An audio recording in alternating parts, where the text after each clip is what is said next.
मारा गया Hamas chief Ismail हानिया। देखिए आज की बहुत बड़ी खबर है और ये खबर इसलिए बहुत बड़ी है क्योंकि ये हमास, इजराइल, ईरान और फिलिस्तीन से जुड़ा हुआ मामला है। ग्लोबली इस खबर की बहुत ज़्यादा इस वक्त खबर को लोग देख रहे हैं, चाहे वो अमेरिका हो, पश्चिमी देश हो, या फिर फिलिस्तीन, ईरान या फिर इजराइल हो। देखिए हानिया मारा गया, इसको लेकर इजराइल ने अभी तक किसी तरह की कोई बात नहीं कही है, लेकिन कहा जा रहा है कि एयर स्ट्राइक हुआ, उसमें हानिया मारा गया और ईरान के राष्ट्रपति के शपथ ग्रहण समारोह में ये पहुंचा हुआ था। इसी पर बातचीत करने के लिए मयंक भी मेरे साथ जुड़े हुए हैं।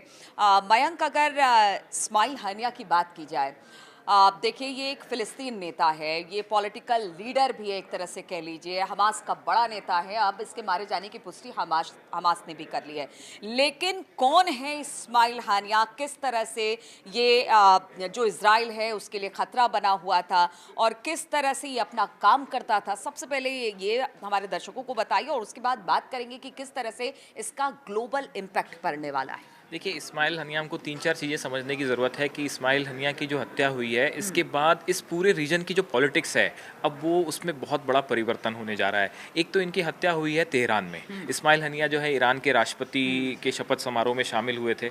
उनसे उन्होंने मुलाकात की। जो ईरान के सर्वोच्च नेता हैं, धार्मिक नेता हैं, अतायुल्लाह खमैनी, उनसे उनकी मुलाकात हुई। और उसके बाद ईरान की तरफ से बयान भी आया था कि इस्माइल हनिया को यहाँ कुछ नहीं होना चाहिए।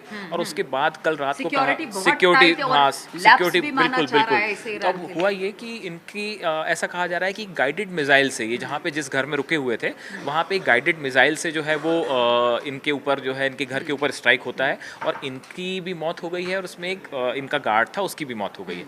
अब ये पूरी कहानी शुरू इस्माइल हनिया इजराइल के टारगेट पे कैसे आए।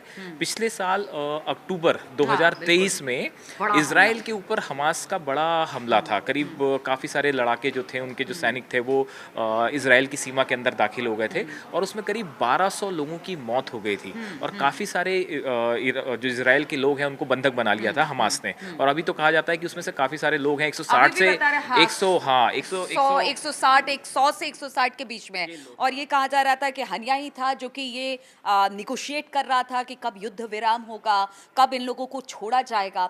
तो बड़ा सवाल ये भी है कि अब जब हनिया की डेथ हो गई है और उसकी मृत्यु हो गई है, ऐसे में हमास ने कहा है कि इसका बदला हम लेंगे इजराइल से। अब जो बंदी छोड़े जाने हैं उस पर एक प्रश्न चिन्ह जरूर लग गया है। हाँ, ये तो अब इसमें काफ़ी सारी चीज़ें उलझी हुई हैं। एक तो जो इस्माइल हनिया है, ऐसा माना जा रहा था कि जो आपने बताया अभी कि इजराइल पे जो अटैक हुआ था उसका मास्टरमाइंड इन्हीं माना जा रहा था। अच्छा, इस्माइल हनिया जो है इन्होंने 1987 में हमास को ज्वाइन कर लिया था और 2017 में इस्माइल हनिया को जो है वो हमास का चीफ बनाया गया था। और उसके बाद 2021 में एक बार फिर से जो है इनका जो टर्म्स था वो कंटिन्यू कर दिया गया था। अब ये माना जा रहा था पिछले कुछ समय से कि अब हमास के जितने बड़े पॉलिटिकल डिसीजन हैं, कहाँ पे अटैक करना है, कैसे चीज़ों को आगे बढ़ाना है, ये सब फैसले जो थे वो इस्माइल हनिया कर रहे थे। हायरार्की मेंटेन करता है, 15 लोग इसके अंडर में, कहते हैं पॉलिटिकली हो या फिर आप कह लीजिए कि किसी देश पर किस तरह से, खासतौर पर फिलिस्तीन, इजराइल, ईरान, ये सब पर इनका अच्छा खासा ये था। और इजराइल के लिए तो कहते हैं कि गाजा पट्टी से जितने हमले हमास ने किए वो ज्यादातर उसका मास्टरमाइंड यही था। बिल्कुल बिल्कुल। और अच्छा, एक बात और नोट करने वाली है कि ये इस्माइल हनिया की हत्या के ठीक एक दिन पहले, यानी कि मंगलवार को लेबनान की राजधानी बेरूत में भी एक एयर स्ट्राइक हुई, जो कि इजराइल ने एयर स्ट्राइक की और उसमें हिजबुल्लाह का कमांडर है फुआद शुक्र, इनकी मौत हो गई। अच्छा, ये कहा जाता है कि हिजबुल्लाह के जो चीफ है नसरल हसन, ये उनका राइट हैंड था। तो अगर आप देखें तो पिछले 48 घंटे में या 24 घंटे में ही मान ले हम, तो एक हमास के चीफ की हत्या हो जाती है और हिजबुल्लाह के जो डिप्टी सेकंड इन कमांड है, इन दोनों की हत्या हो जाती है। तो ये दो बड़े सेटबैक हैं हमास के लिए और हिजबुल्लाह के लिए। अब सवाल ये है जो आपने पूछा कि इनकी हत्या के बाद कैसे राजनीति में परिवर्तन आएगा। तो हमको है ना, कुछ कंट्रीज़ के अगर हम रिएक्शन देखें, जैसे रूस का कहना है कि ये पॉलिटिकल, उन्होंने हनिया के बाद जो रूस की तरफ से बयान आया है कि एक पॉलिटिकल असैसिनेशन है और एक ये राजनीतिक हत्या है। और उसी तरह तुर्की ने जो है, टर्की की तरफ से कहा गया, तुर्की की तरफ से कहा गया कि ये जघन्य हत्या है। उसने इनका जो है इसकी आलोचना की है। दूसरी तरफ ईरान का कहना है कि अब इस हत्या के बाद फिलिस्तीन और ईरान के रिश्ते और मजबूत होंगे, और ऐसा बताया जा रहा है कि ईरान में एक बड़ी बैठक जो है वो चल रही है इस समय, जिसमें ईरान के सभी बड़े पॉलिटिकल लीडर्स शामिल हैं, उनके जो सेना के चीफ हैं, और उसके बाद अब उसमें क्या फैसला लिया जाता है, और देखिए भाई, ईरान सबसे कैसे बड़ी- रिएक्ट करेगा, ये अब बड़ा बिल्कुल, देखने वाली क्योंकि बात है। देखिए, कल अगर हनिया की बात की जाए तो उसकी मुलाकात ईरान के एक बड़े लीडर से, जिस तरह से आपने भी जिक्र किया कि मुलाकात हुई थी, इसके अलावा फिलिस्तीन का वो एक बड़ा नेता भी माना जाता है।